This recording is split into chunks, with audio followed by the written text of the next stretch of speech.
Pinsan ni Beyonce, tila binulgar nga po itong si Beyonce. So ano nga bang ibig sabihin?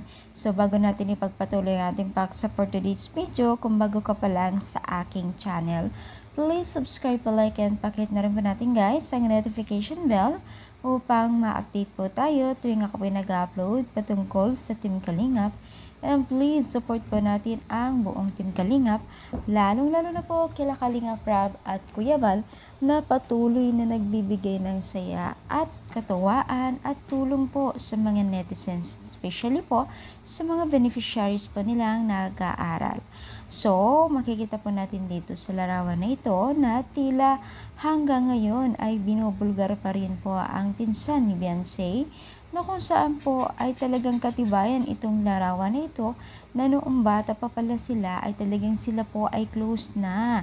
Marami po kasing nagsasabi na bakit daw nagbibideo itong pinsan ni Beyonce, pero makita po natin dito ay wala naman pong intensyon na mag-video kung ano-ano ang pinsan ni Beyonce, dahil noon pa lang po pala mga mima ay talagang nagiging close na o close na tong dalawang itong kabataan na ito.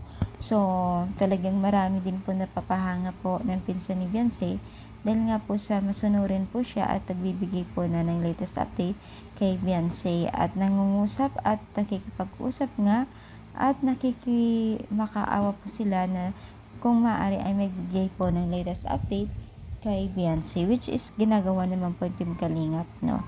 At ang kanyang pinsan. So, ano yung masasabi dito sa ating pag-support today's video? Masaya rin po ba kayo dahil nag-update na po ang pinsan ni Beyonce? Comment down, palike po ang ating video. Thank you and God bless po.